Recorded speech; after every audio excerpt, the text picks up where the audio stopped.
Ladies and gentlemen, I am your host, Jeffrey Lazarus, and you are watching Mining for Gems on the Gaming Vector.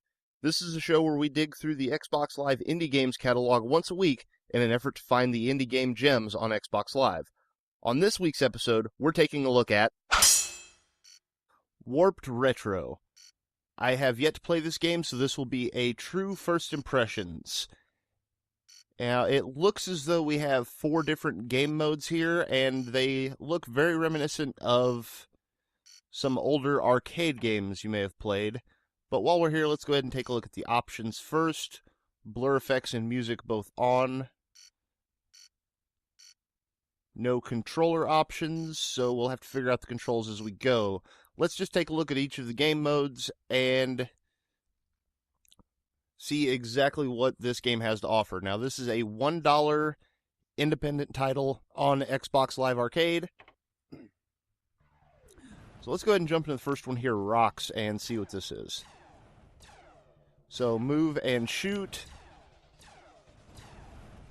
are on the 2 sticks. Now, it looks like this game may actually have 4-player multiplayer. There we can see we're getting some multipliers. Looks like that will allow us to shoot faster. And we can also be hit by our own shots from the looks of things. So this is, as far as I can tell, essentially Asteroids with a little bit of a twist to it. There we got some more powerful weapons, some upgrades.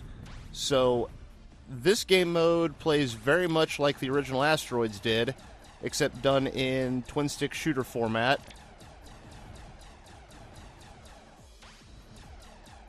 And with various power-ups, such as double shots, missiles.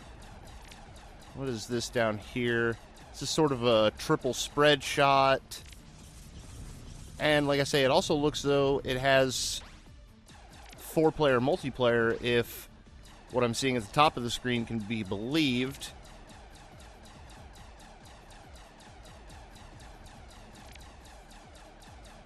So for a arcadey remake of Asteroids with some, hit that one, some new features such as the power-ups and whatnot, this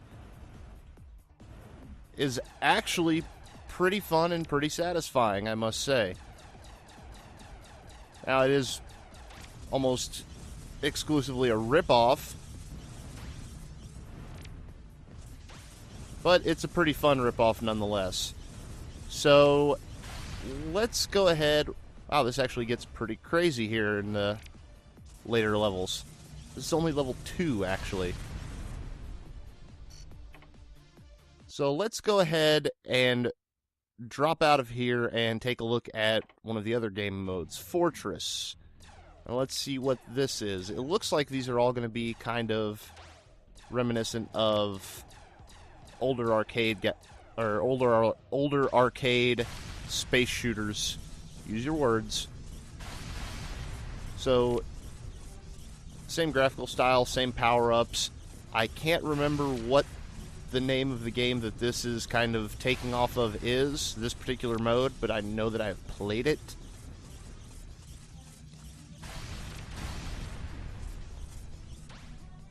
Let's go ahead and just swoop around, grab all these power-ups. Once again, still done in the twin-stick shooter format, which I actually very much enjoy that. I like these twin-stick shooters.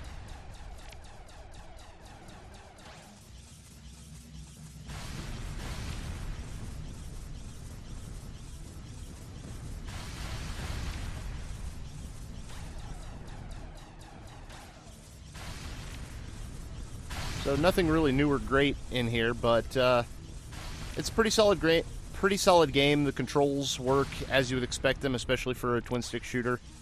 And adding in 4-player multiplayer, which I'm assuming is local only from the looks of things, that could make this pretty interesting and pretty fun. A nice little take on the older games. So let's take a look at the other modes before we finish up here. Let's look at Invaders. This doesn't use the twin-stick shooter format. It instead uses the left stick to move. There is no D-pad support for that. and then the A button to fire, but this is very much Space Invaders. You see the power-ups dropping, trying to grab them before they get to the bottom of the screen.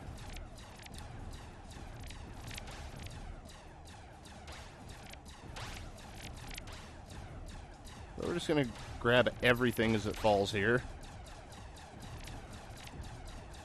Now, these are the same power-ups from the other modes. You can see the lights on the creatures, or the invaders in this case, actually get dimmer as you shoot them, so you know which ones you've done damage to, which ones you haven't. This is not near as fun as the twin-stick shooter portions that we were playing a moment ago, but it's a fairly faithful recreation of the old Space Invaders style of gameplay, with the new twist of, once again, adding the power-ups.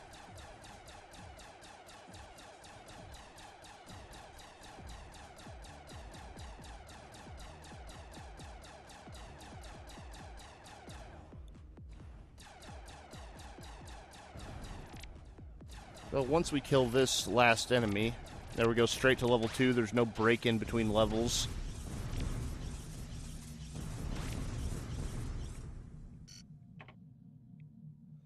Let's go ahead and check out the final mode, which is Warped. Now this could be rather interesting.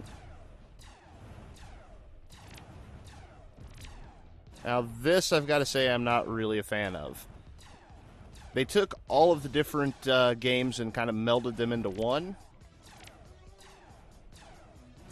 which would be okay, except they gave us the ship at the bottom of the screen, Space Invader style, rather than being able to move all around the screen and do it twin-stick shooter style. However, the controls are still done with the firing controls, rather, are still done with the right analog stick, so that you can aim off to the side, behind you, and so on and so forth.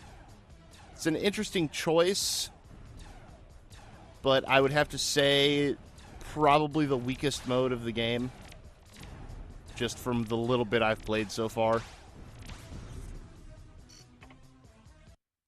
So we're going to go ahead and drop out of here, go back to one that I enjoyed a little more, and talk about how this game is for what it is. Now, this is a $1 arcade title, as I mentioned earlier. And if you like these old retro arcade games, this is not a bad way to go, actually. The Space Invaders one could use some work. The Warped one, not that great, but the Asteroids variation rocks, and the Fortress game are actually pretty entertaining. They're decent as far as twin-stick shooters go. Would I call this a gem on Xbox Live Indie Games? Probably not, because in reality, they've just ripped off the old arcade games, added in a couple new mechanics with the power-ups and whatnot, but it's nothing special. And that's really what we're looking for here, is something special. Now, as far as twin-stick shooters go, it's pretty good, but honestly, I would say you're probably going to have more fun with something like Geometry Wars 2, and most people already own that game. If you don't own that game, then I would suggest picking it up.